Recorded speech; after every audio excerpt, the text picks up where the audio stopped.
impartes de mí tu Santo Espíritu, el precioso Espíritu Santo. Revelación de su palabra. Revelación de su palabra. Porque este lugar es ciudad de refugio. Crea en mí, oh Dios, un corazón puro. Y el título más grande que me ha dado es ser hijo de Dios. En esta oportunidad, Padre, en el nombre de Jesús, te damos gracias por la bendición, Señor, hermosa de poder estar en tu presencia, de poder estar delante de ti. Señor, háblanos, ministranos, enséñanos, direcciónanos y permítenos, Señor, ser parte de esta hermosa bendición que tenemos en tu presencia, de poder, Señor, participar de tu palabra. Direcciónanos conforme a tu voluntad, lo rogamos, lo pedimos en el nombre poderoso de Jesús. Amén y amén. Quiero poder seguir esculpiendo una palabra que comenzamos el día domingo, ¿verdad? Todos los que estuvimos celebrando Santa Cena el día domingo, yo sé que hay hermanos que tienen también preparados sus elementos. El día miércoles nosotros generalmente también celebramos nuestro tercer servicio de Santa Cena. Y ahora, ¿verdad? Primero Dios, en la primera Santa Cena de marzo, ya lo vamos a hacer presencial.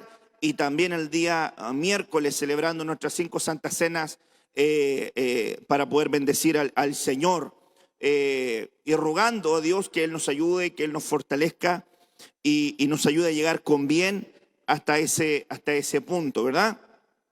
Así que el domingo estuvimos compartiendo esta palabra, la mesa frente a mis enemigos. Y es muy importante, ¿verdad?, entender que el Salmo, ¿verdad?, 23, verso 5, nos dice: adereza mesa delante de mí en presencia de mis angustiadores. Y la palabra, ¿verdad?, angustiadores, yo se la enseñé, tenía que ver con calamidad, tenía que ver con prueba, tenía que ver con adversidad, tenía que ver con tormentos, tenía que ver con opresión, tenía que ver con estorbo, tenía que ver con molestia, hostilidad, ataduras o enlazado, restricciones o crisis. La verdad que los angustiadores, los que buscan, ¿verdad?, a través también de esta potestad llamada angustiador, es poner carga. Es poner carga para poder imposibilitar el avance, el camino de un hijo del Señor, de un pueblo, de una congregación, de una familia, de poder avanzar. Por lo tanto, la Biblia nos enseña en el peregrinaje del cristiano. ¿Cuál es el peregrinaje del cristiano? Salmo 23. La vida del cristiano aparece con el megapoimén, el buen pastor, y termina estando con el Señor por largos días. Ese es, Salmo 23, es la vida del cristiano aquí en la tierra. Es su peregrinaje. Ahí tienen todos los componentes de la vida de un cristiano en la tierra. Incorporado el valle de sombra y de muerte en este proceso que es llamado, ¿verdad?, tierra, en este escenario terrenal. Sin embargo, ¿verdad?, el verso 5 del Salmo 23 nos da una promesa, dentro de muchas, ¿verdad? Preparas mesa delante de mí en presencia de mis angustiadores.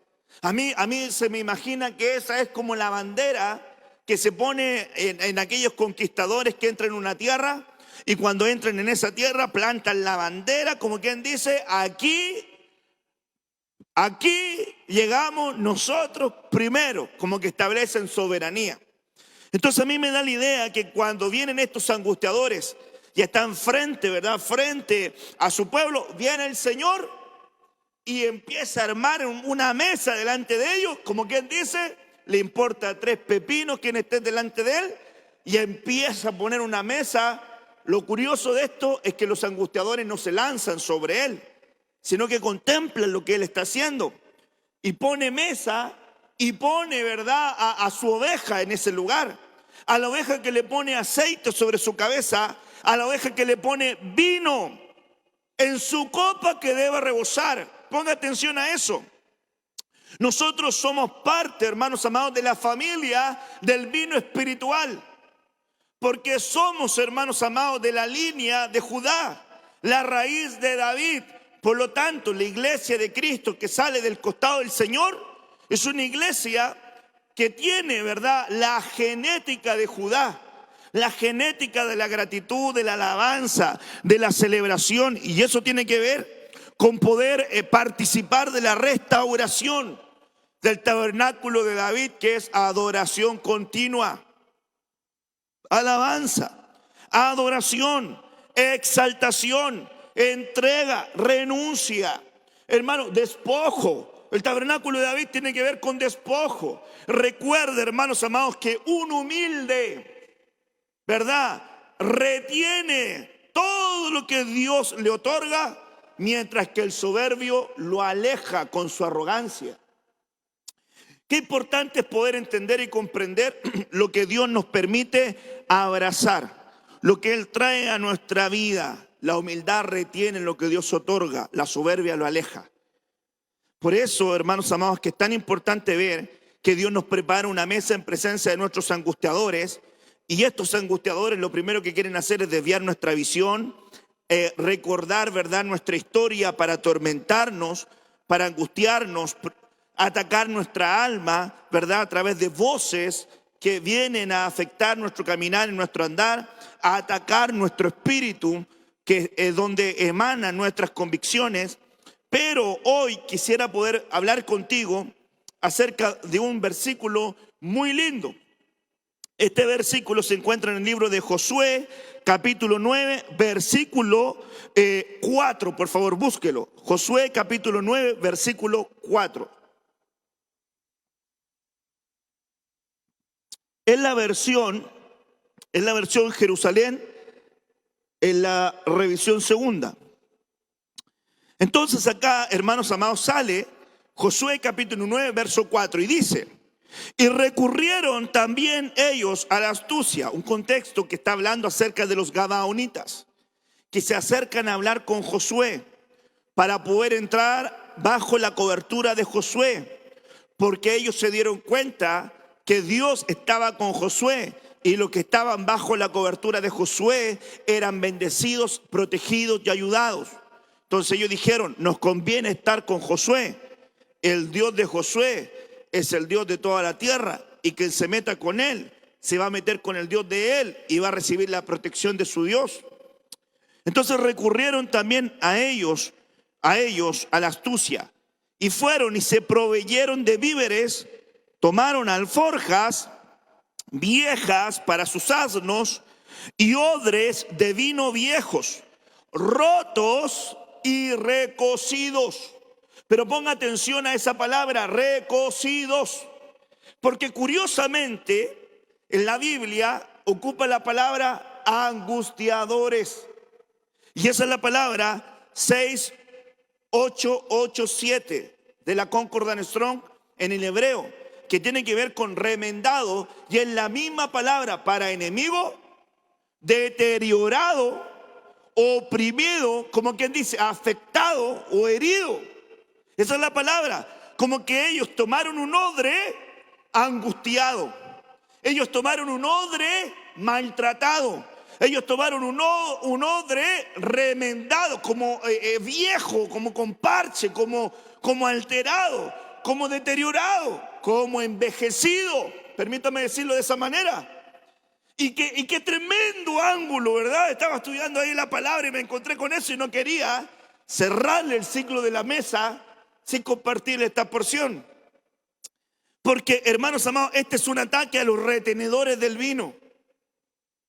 Y yo, hermanos amados, he sentido de parte del Señor que para poder, ¿verdad?, tener deleite, hay que poder tener vino, hay que poder tener alegría, hay que poder tener contentamiento. No solamente participar de él, sino ser capaz de compartir la alegría, el vino, el regocijo, el gozo con aquellos que lo necesiten, con aquellos que lo abracen. Es por eso que este es un ataque, hermanos amados, de este angustiador. ¿A quiénes? A los retenedores del vino. Es un ataque al odre. Es un ataque al odre que retiene el vino. ¿Por qué? Porque un odre deteriorado, ajado, maltratado, recocido, remendado, no está, hermanos amados, en su perfecta calidad para retener lo que Dios le está brindando. Es por eso, hermanos amados, que los angustiadores van a llevarnos a las facetas del desgaste. Y la Biblia dice, hermanos amados, que el enemigo intentará desgastar y va a desgastar a los santos. Es que le quiero decir algo.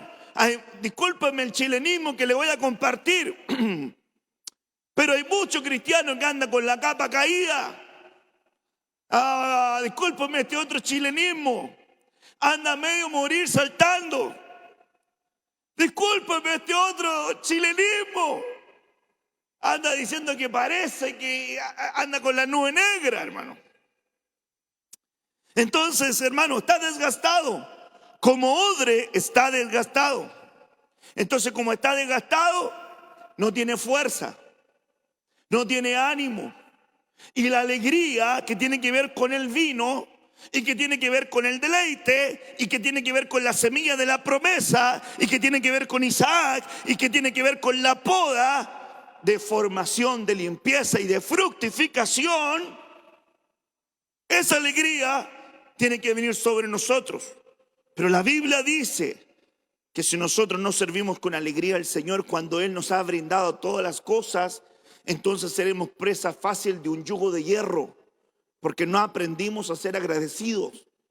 No hay nada más terrible que ser un pueblo no agradecido, gente no agradecida, gente que da por sentado que tiene lo que tiene por sus méritos, capacidades o habilidades, por su expertise, por su sapiencia, no por la gracia y la bondad del Señor. Deuteronomio 6, verso 10. Deuteronomio 6, verso 10 dice: y sucederá que cuando el Señor tu Dios te traiga a la tierra que juró a tus padres, Abraham, Isaac y Jacob, que te daría, una tierra con grandes y espléndidas ciudades que tú no edificaste, verso 11, y casas llenas de toda buena cosa que tú no llenaste, y cisternas cavadas que tú no cavaste, y viñas y olivos que tú no plantaste, y comas y te sacies.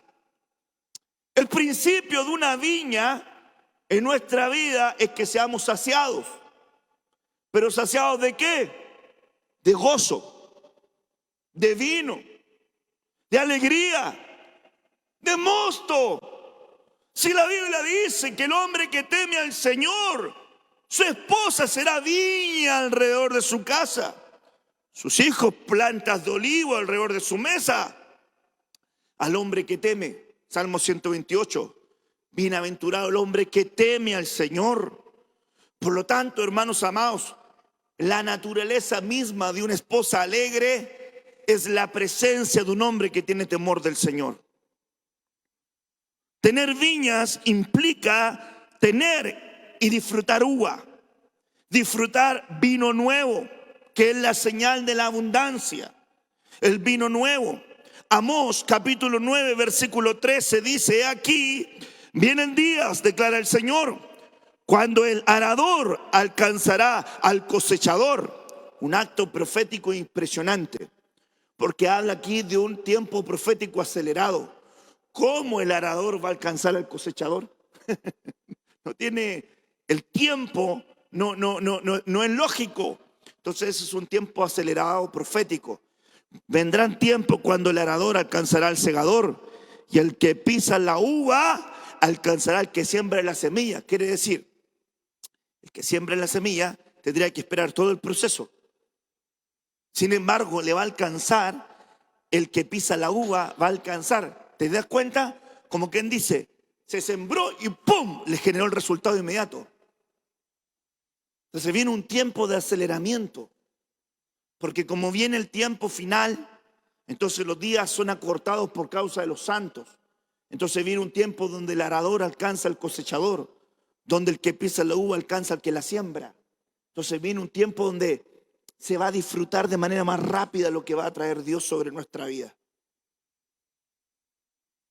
Yo quisiera, hermanos, que usted recibiera esa palabra usted en la casa, y los que están aquí presentes la recibieran. O sea, yo creo en esa palabra. Yo creo que voy a recibir más rápidamente lo que Dios tenía preparado para mí. Y cuando yo esté sembrando, el aceleramiento profético me va a traer a mi mano la capacidad de disfrutar aún aquello que estoy recién sembrando. Porque Dios nos va a dar aún en lugares donde nosotros no hemos sembrado. Pastor, pero la regla, dice la Biblia, que lo que siembra el hombre lo cosecha. Sí, pero la Biblia dice que le dio a su pueblo viñas que ellos no habían sembrado. ¿Cómo recibe un hombre de lo que en un lugar fue sembrado, no por él? ¿Cómo lo recibe? A través del aceleramiento profético, a través de lo que Dios está desatando sobre esa persona. Vienen tiempos cuando destilarán vino dulce los montes, todas las colinas se derritirán. Restauraré el bienestar de mi pueblo. Eso es recuperación, eso es deleite, eso es reparación, eso es plenitud. Restauraré el bienestar de mi pueblo y ellos reedificarán las ciudades asoladas y habitarán en ellas. También plantarán viñas y beberán su vino, cultivarán sus huertos y comerán de sus frutos. El vino nuevo en el Antiguo Testamento se refiere, hermanos, a un vino dulce. Todos los que trabajan en la preparación de este vino saben que el vino dulce es el más especial, porque refiere al vino nuevo. Representa la abundancia de Dios en la vida de un hombre. Escúcheme bien lo que le voy a decir. Un hombre abundado por Dios es aquel que tiene vino nuevo, es aquel que experimenta el regocijo divino, que no depende de las circunstancias. El regocijo divino no depende de las circunstancias. Pablo dijo en la cárcel: regocijaos en el Señor siempre. Otra vez digo, regocijaos. Es decir, su integridad, su consistencia ministerial le permitía mantenerse inamovible ante las circunstancias externas que pudieran venir en contra de él. Interesante. El Señor tendrá que tratar con nosotros para que demos vino nuevo. ¿Te has preguntado si está saliendo vino nuevo de ti? ¿Te has preguntado si está saliendo vino nuevo de ti? Si estás recurriendo al mismo procedimiento, a la misma forma, a la misma manera, o se está proveyendo algo espiritual sobre la vida tuya. Joel capítulo 3, verso 18: y sucederá en aquel día que los montes destilarán vino dulce, vino nuevo. Las colinas manarán leche, doctrina, y por todos los arroyos de Judá correrán las aguas. Por todos los arroyos de Judá correrán las aguas.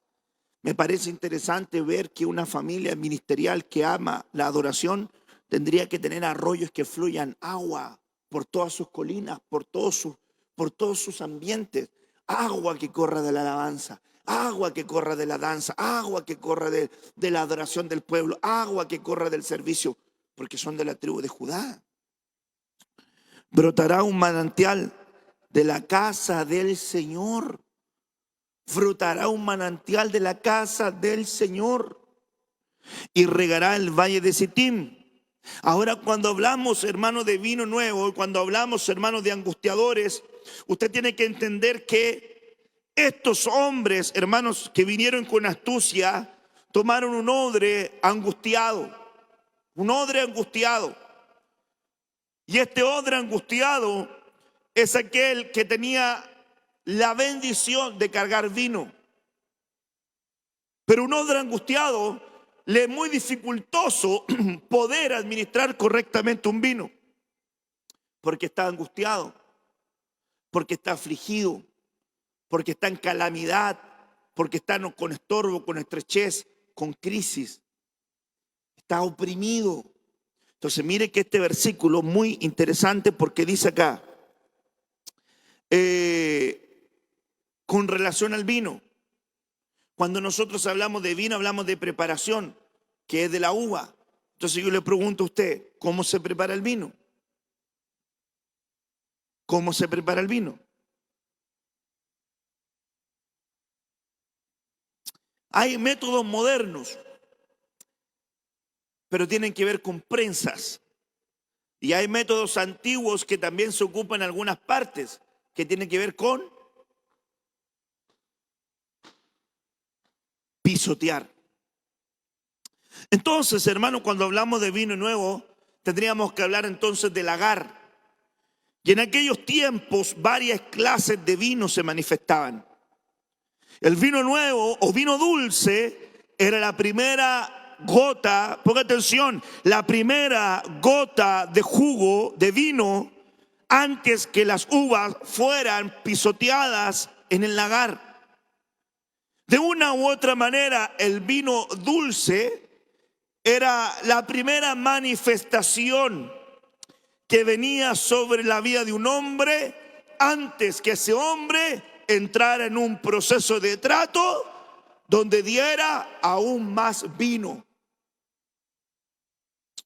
El vino nuevo, hermanos amados, en aquellos tiempos implicaba esto.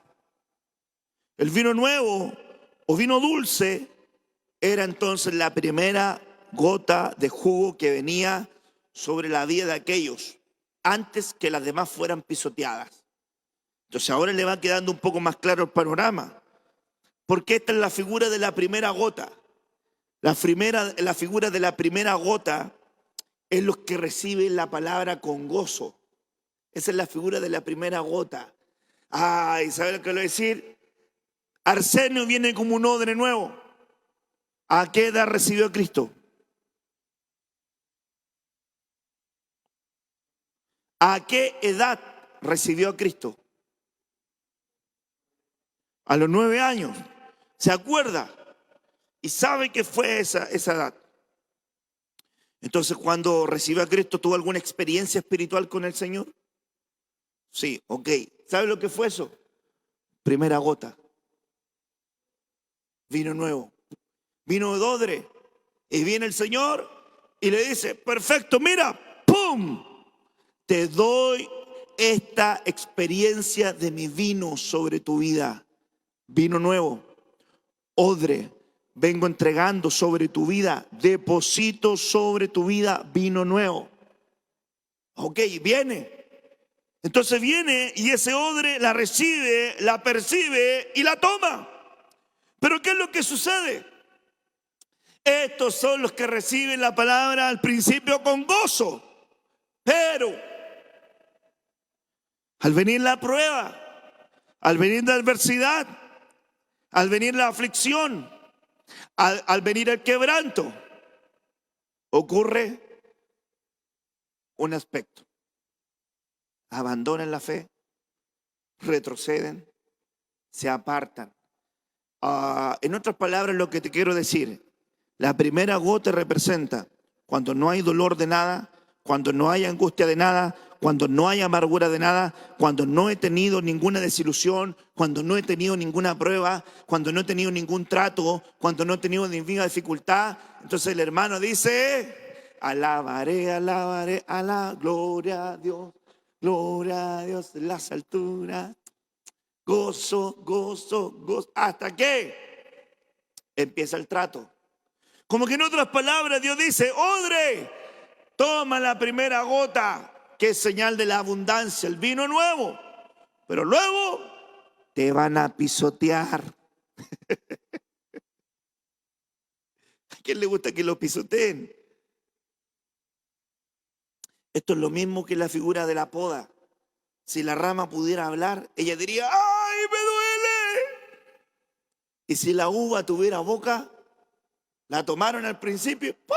La primera gota, dulcecita. Y luego, esto es una gozadera. Y de repente la uva, ¡pum!, al piso. Y si la uva tuviera ojo y boca, diría, ¿qué pasó? Y de repente ve un tremendo pie encima. ¡No! ¡Pah! Y la uva, ¡ras!, entregó, se derramó, se esparció. Entonces, ¿sabe lo que hace el Señor? Que en un proceso de prensa, en un proceso de angustiadores, nos va a llevar a que disfrutemos la mesa. Porque inclusive, hermanos, es un principio que mucha gente no ve. ponga atención, cómo hay mesa delante de angustiador y la copa está rebosando.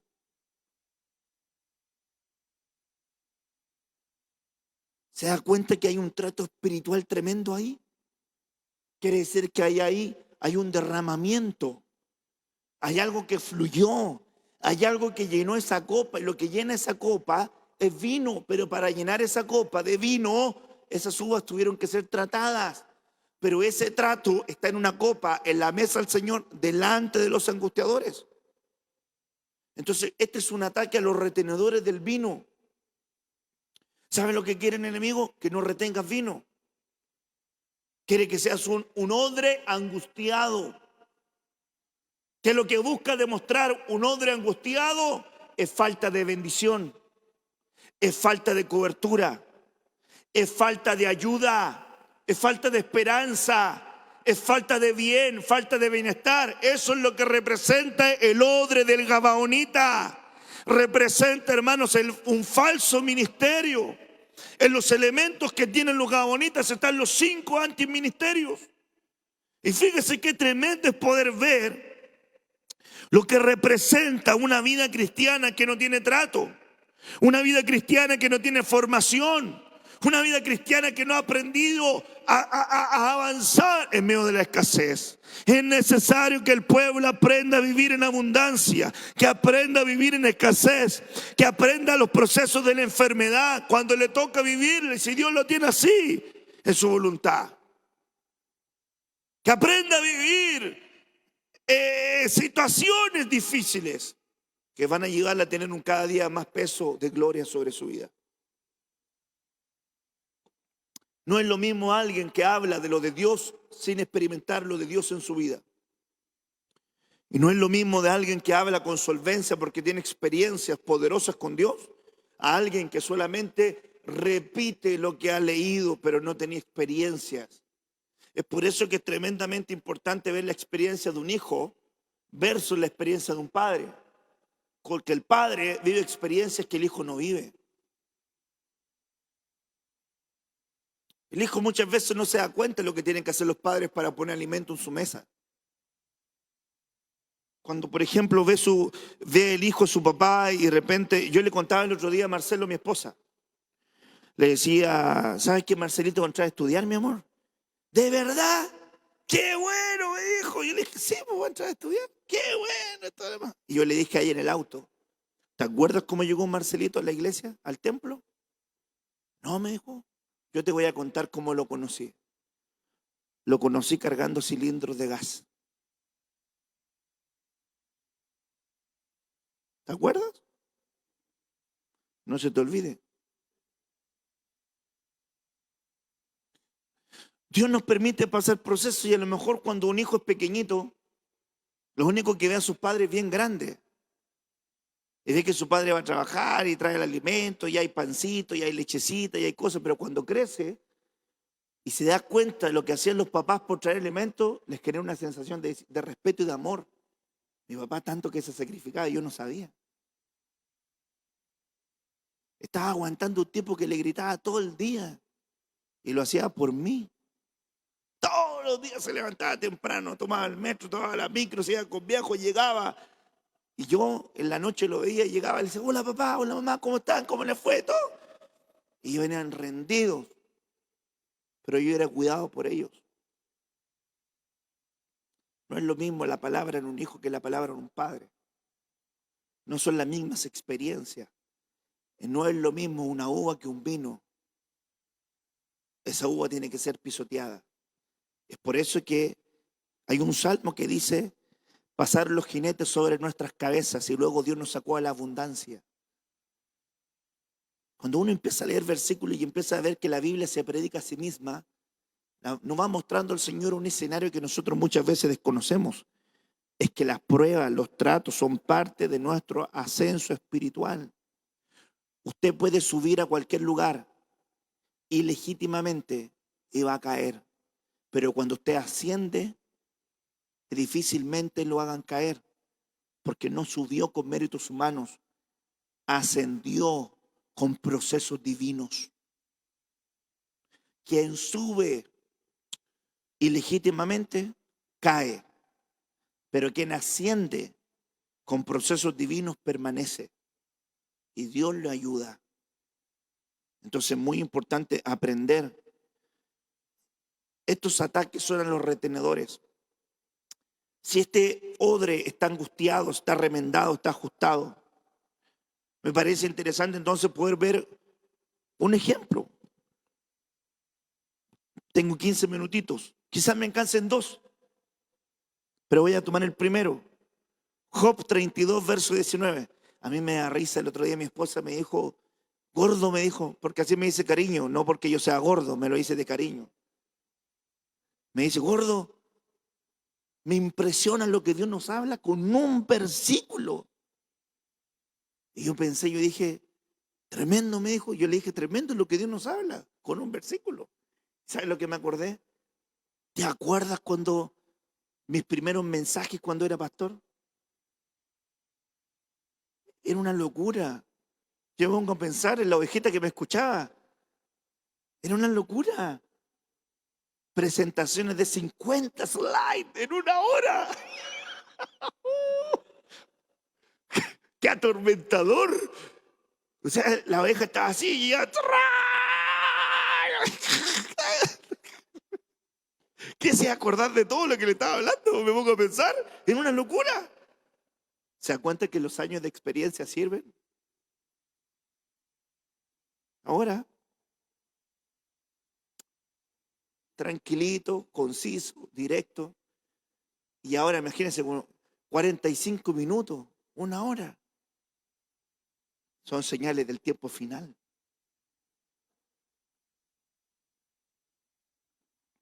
Tremendo. Entonces miremos un ejemplo de un reprimido, un odre reprimido. ¿Qué mejor ejemplo que Job? Mire, dice la Biblia, Job 32, verso 19. Esto es un odre angustiado. Este fue un odre que lo angustiaron.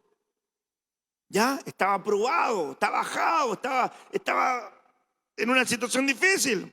Y dice la Biblia, he aquí, Job 32, verso 19. Ahí le va a salir el versículo por la pantalla a los hermanos de la casa. Ahí los de video están ahí coordinando eso. Job 32, verso 19. He aquí, mi vientre es como vino sin respiradero. Vientre era una figura de odre. Y él dice, he aquí mi vientre es como un vino sin respiradero. Está a punto de reventar como odres nuevos. Lo mencionó un personaje llamado Eliú. Lo dice porque no podía hablar. ¿Por qué no podía hablar? Porque era joven y había gente adulta que se miraban más sabios. La sabiduría no distingue edad. La sabiduría es demostrada por quien la carga. Jesús creció en estatura, en gracia y en sabiduría delante de Dios y los hombres. Samuel igual. Un niño puede ser sabio, un adolescente puede ser sabio, un joven puede ser sabio y un adulto puede ser el más necio de los necios. La sabiduría no tiene nada que ver con los años cronológicos. La espiritualidad no tiene nada que ver con los años cronológicos. He visto jóvenes viejos y he visto viejos jóvenes. He visto jóvenes maduros y maduros niños. Tienen nada que ver. Tengo 50 años en el Evangelio. Déjame verlo en tu conducta y te voy a decir si esos 50 años valen algo. Muéstrame tus 30 años en el Evangelio por tu conducta y voy a saber qué valor tienen esos 30 años. No es lo que sabes, es lo que vives. Él pensaba que los ancianos, que los sabios iban a hablar porque eran más adultos que él. Entonces él dice esta situación porque no podía hablar, era el más jovencito, necesitaba sacar las palabras, era como que estaba así. No podía hablar, un odre sin respiradero. Los han matado, hermanos amados, por palabras negativas. A estos hombres, hermanos amados, los hacen, hermanos, en momentos difíciles. Pero él no podía sacar lo que tenía dentro. Lo llevaba mucho tiempo. Lo cargaba por mucho tiempo. No podía ser libre él de poder expresar. Pero no quería que se reventara. Y muchas veces esto te lleva a tomar malas decisiones. Esto es un creyente que tiene cosas reprimidas en su alma y que no puede sacarlas. Estos son retenedores de vino, pero reprimidos, como odres sin respiradero. Como no botan lo que está dentro, lo contienen. Y cuando alguien contiene mucho esto, en algún momento va a reventar. Eso es peligroso cuando no se aprende a solucionar conflictos. Eso ocurre con jóvenes reprimidos, con niños reprimidos, con matrimonios reprimidos. De repente usted ve un marido muy compuesto y de repente revienta. Una esposa muy compuesta, muy dama y todo, y de repente revienta, porque ya un odre que no podía soltar lo que estaba reprimido, lo que estaba contenido. El reprimido Eliú.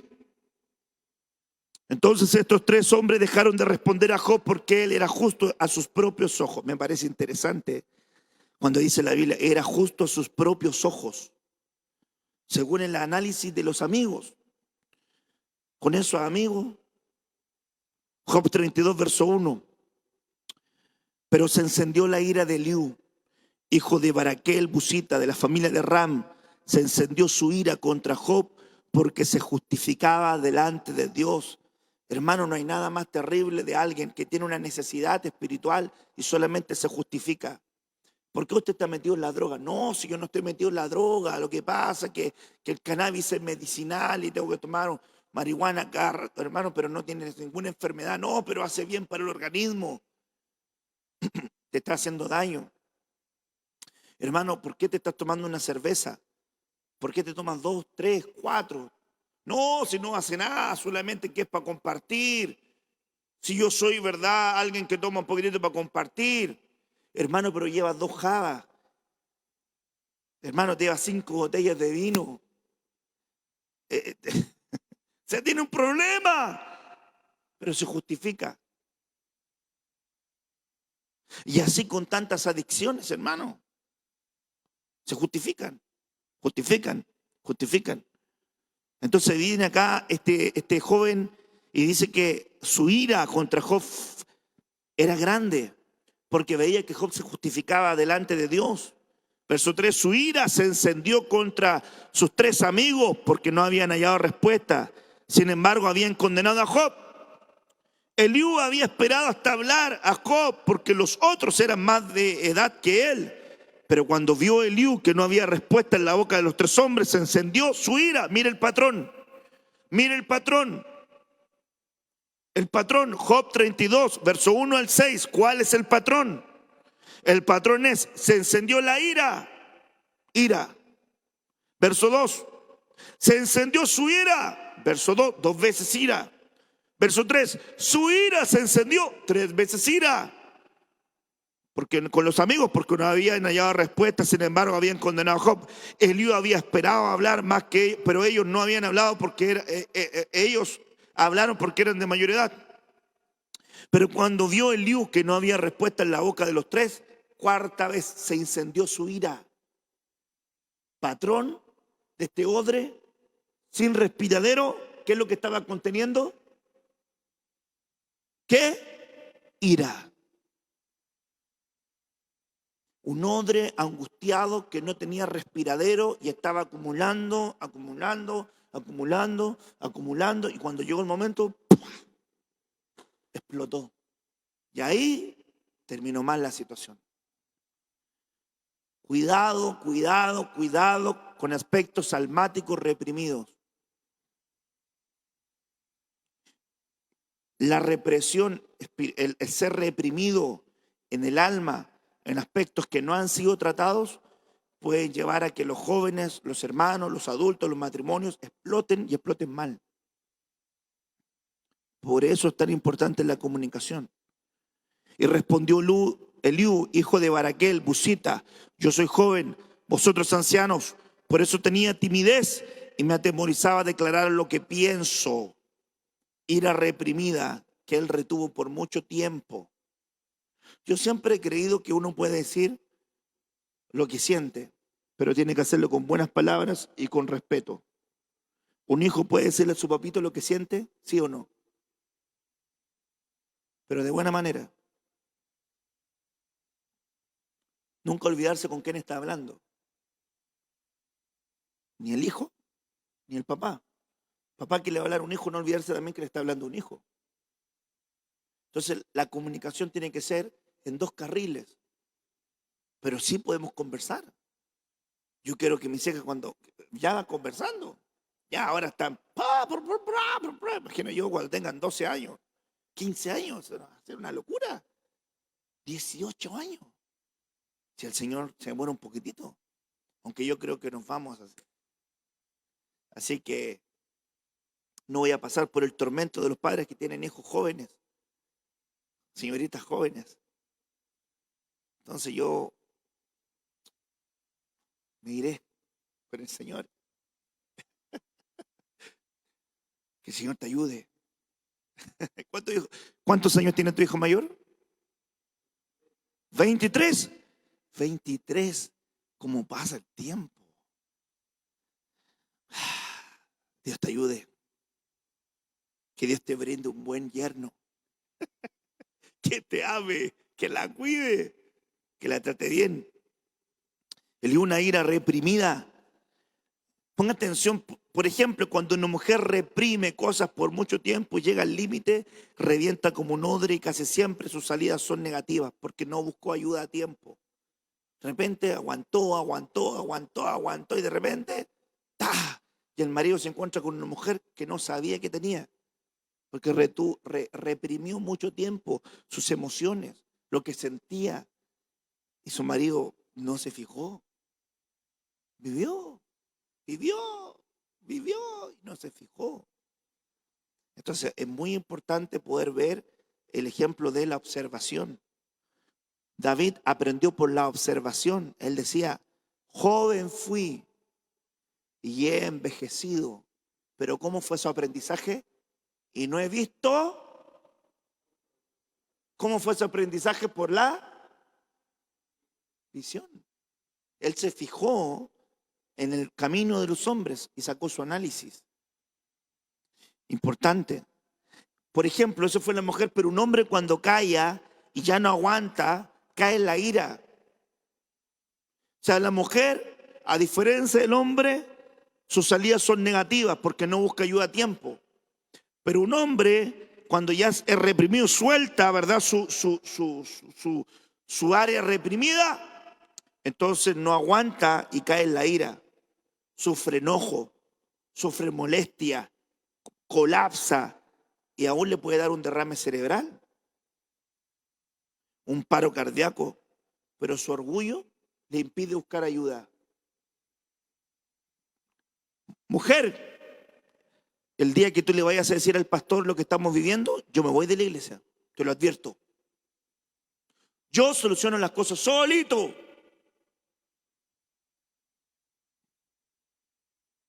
Y por eso se está como está. Porque el orgullo puede más. Ahora, un acto de humildad es ponerse bajo cobertura. Es la demostración de humildad más grande. Y como hijos de Dios no debería costarnos, porque ejemplo nos dejó Jesús. El más grande se puso bajo, hermanos amados, sombra. ¿Quién estuvo más alto que Jesús? Nadie. ¿Y quién descendió tanto como Jesús? Nadie. Entonces algunos no se quieren bajar, seguramente porque están muy altos. Es como cuando dice, ¿y eso me mandó a ser pastor? No, pastor, yo no estoy para eso. Seguramente están muy altos. Seguramente están muy grandes. ¿Se fija? Ahora, cuando uno sabe lo que es, no es lo que hace, porque tiene conciencia de lo que es. El patrón que establece aquí Eliú era la ira. Dice el versículo 18 que no leímos, ¿verdad? Antecede al verso 19 que estamos compartiendo. Porque estoy lleno de palabras dentro de mi espíritu y mi espíritu se constriñe. El verso 20, que es el posterior al 19, dice: dejadme hablar para que encuentre alivio. Dejadme abrir mis labios y responder. Déjenme hablar para encontrar alivio. Entonces, ¿saben lo que hace, verdad? El hablar en una mujer bota ansiedad. Médicamente bota ansiedad. Por eso es que la mujer es buena para hablar. Que tiene que botar ansiedad. Este versículo que estamos leyendo nos entrega un patrón de un hombre reprimido. Y este hombre reprimido, hermanos, necesitaba sacar lo que tenía dentro de él. Él habla de ira, habla de molestia, habla de su espíritu constreñido, habla de encontrar alivio al hablar. Un hombre angustiado, reprimido, apretado. Eso es un hombre que está en un proceso de angustia con sus angustiadores. Por eso que los angustiadores atacan a los retenedores del vino, porque los reprimen para que ellos no puedan comunicarse. Un retenedor de vino tiene que tener la capacidad de comunicarse. ¿De qué le sirve a un adorador retener y no entregar? Por eso la Biblia dice: hay algunos que retienen más de lo que es justo y vienen a pobreza, pero aquel que reparte el grano se le dará más. Aquí, ¿de qué me serviría a mí aprender, retener y no compartir el grano? Tendría un límite, pero mientras Dios más me da, yo reparto más. ¿Y qué es lo que hace Dios? Me da más. ¿Se entiende la regla? Odre sin respiradero es un cristiano que ha nacido de nuevo, pero no ha podido sacar las cosas negativas que tiene reprimidas en su vida. Cuando no hay forma de sacar tanta represión, ese hombre está tan reprimido, es decir, no hay salida del sentimiento negativo que tiene por dentro. Este Eliú tenía ira contra él mismo, ira contra Job, ira contra sus amigos, y siguió con ira. Hay gente que está en la vida enojada y tú le preguntas: ¿y por qué tienes tanta rabia? No saben. Se enojan con el esposo, se enojan con la esposa, se enojan con los hijos, se enojan con el jefe, se enojan con el transporte, se enojan con el sistema, se enojan con el pastor, se enojan con la iglesia, andan enojados con todos. Están reprimidos, tienen una vida de molestia. Qué terrible es compartir con alguien en la casa que está reprimido en ira. Tú no sabes cómo tratarlo o no sabes cómo tratarla, porque es un pleito continuo, es una casa de batalla, es la casa de la contienda. No hay paz. Y el ciclo de ira nos puede llevar a eso. Es el enojo. El enojo es una respuesta de la ira, del cólera, de la venganza. Es tiempo de poder tomar la bendición de la mesa del Señor. Tomar la copa rebosante y poder, ¿verdad?, volver a nuestro diseño original. Nuestra copa está rebosando. Nuestra copa está rebosando. ¿Sabes por qué? Porque cuando tú te metes a ese versículo que termina de la copa rebosante, ¿qué es lo que viene? Léalo. Salmo 23, versículo 5 es el que estamos leyendo. Adereza mesa en presencia de mí, delante de mis angustiadores. ¿Qué sigue? Unge mi cabeza con aceite. ¿Qué sigue? Mi copa está rebosante. Y el verso 6, ¿qué dice?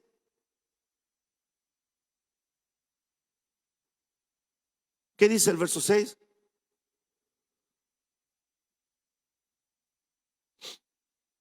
Ciertamente, ¿no? Me seguirán y en la casa del Señor estaré por largos días. Entonces, ¿cuál fue la antesala de estar con el Señor por largos días? La copa rebosante.